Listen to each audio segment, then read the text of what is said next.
you see 10 troubles coming down the road, you can be sure 9 will run into the ditch before they reach you. President Calvin Coolidge. 9 may have passed them by, but at the end of the Roaring Twenties, the 10th hit Americans right between the eyes. The 1929 stock market crash brought prosperity to a sudden halt. Banks failed, businesses collapsed, and the United States entered the worst economic crisis in its history. By 1932, 1/4 of the nation's workforce was out of work. People stood on bread lines and slept in parks, rode cattle cars and huddled in railroad yards, lived in tin shacks or junked cars. Children scoured city dumps for food. I remember seeing a few people on the corner selling papers, 3 cents and 5 cents. I saw a few people on the avenue selling apples. And some people begged. They went from door to door asking for money. It was a very, very hard time. The economic situation was very bad at that time. The banks closed and people couldn't get their money out. The Depression years in the 1930s confused American people. They'd always lived by the notion that they could achieve the American dream if they worked hard, if they saved, if they followed the rules. But in the 1930s it wasn't possible. This is the story of the Great Depression, of the people who lived through it, of the president who struggled to end it, and of the legacies it handed down to all of us.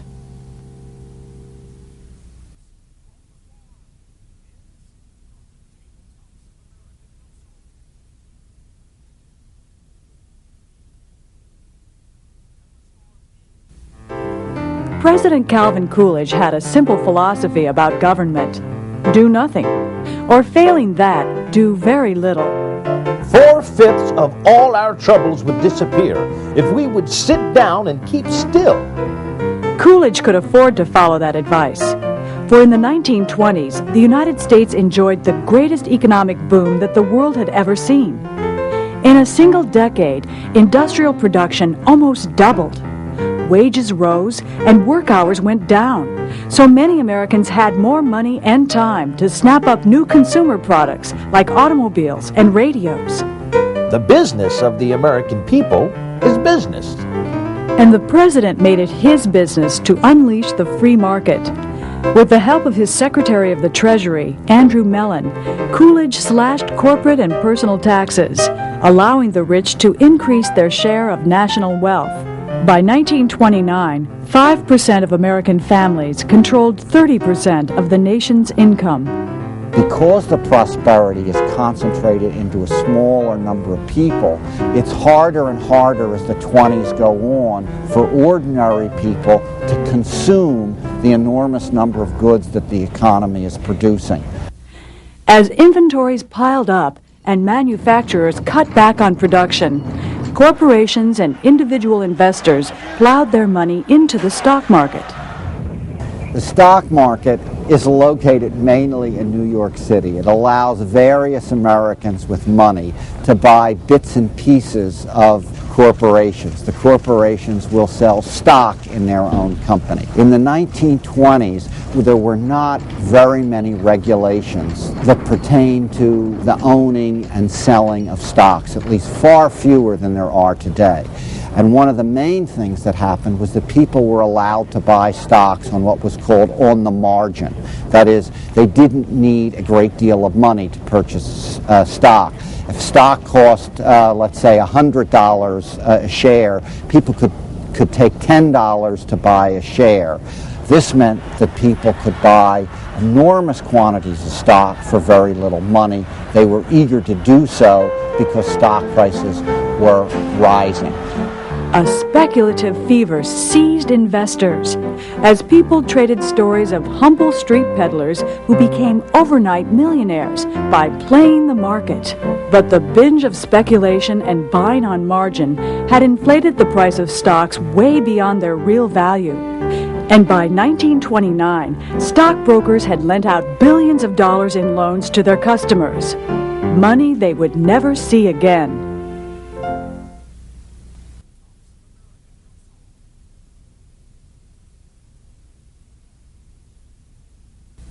The whole system began to collapse on October 29, 1929. When stock prices declined, brokers began to call in their loans. When the investors couldn't pay because they didn't have the money, the stockbrokers were forced to sell the stocks. Stocks dumped on the market drove prices further down. Within a few weeks, stocks lost half their value. General Electric plunged from $396 to $34 a share. U.S. Steel from $261 to $21. Businesses declared bankruptcy in droves. Unemployment soared. In Cleveland, Ohio, half the able-bodied men were unemployed. In Akron, 60%. In Toledo, 80%. Across America, millions of jobless men, or hobos, took to the roads. As incomes plunged, families were evicted from their homes. They shivered in tents and cooked over wood fires. During the Depression, there was very little money, and as far as jobs were concerned, a lot of firms had permanent signs that said "No help wanted." I remember riding on the trolley car. There was this big, long line of men that must have been 3 blocks long, waiting for food. Even though I was quite young, it struck me as being sad, a very sad situation. Dear Mr. Hoover, could we not have employment and food to eat?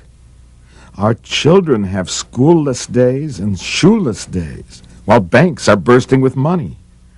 Why are we reduced to poverty and starving and anxiety? Why not end the Depression? Have you not a heart?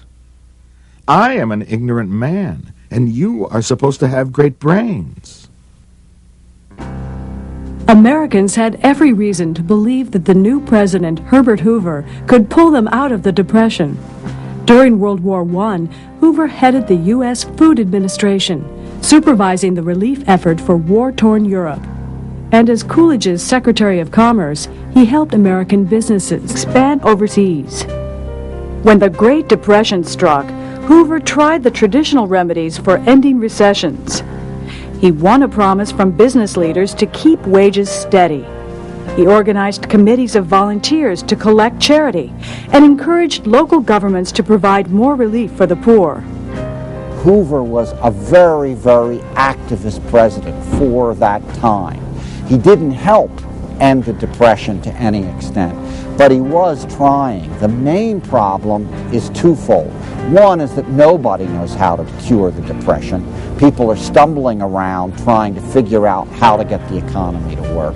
And two, Hoover himself, in terms of public opinion, in terms of his use of the media, was an absolute disaster. Despite Hoover's cheerleading, the Depression worsened. Businesses continued to cut jobs and wages. Teetering on the verge of bankruptcy, local governments slashed their relief rolls. And Herbert Hoover, who had called for jokes to raise the nation's spirits, became the butt of one himself. He just doesn't get it. He just doesn't know how to convince the American people that he's on their side, that he's trying to solve their problems, that he wants the Depression to end. On the contrary, he comes off as someone who doesn't care about them. Across the United States, makeshift communities of boxes and tin shacks became known as Hoovervilles. An empty pocket turned outwards was a Hoover flag. A newspaper covering a sleeping hobo was a Hoover blanket. But humor could not mask the deep reservoir of frustration that welled up across the country. Bitter strikes rocked the nation. When unarmed workers marched on Ford's River Rouge car plant, the company's police guards opened fire. 5 days of fighting left 4 people dead and 50 injured. The outlook for the nation's farmers was just as gloomy. As prices plummeted, farmers could not make mortgage payments or even get their crops to market. So while people starved in the cities, farmers dumped milk on the highways in California and burned corn for warmth in Nebraska.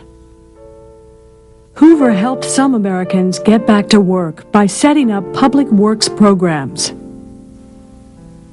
The one thing he didn't want to do was to spend government money to actually help people. He believed really in a more trickle-down philosophy that you help the people at the top first and that will work. But nothing he tried really worked.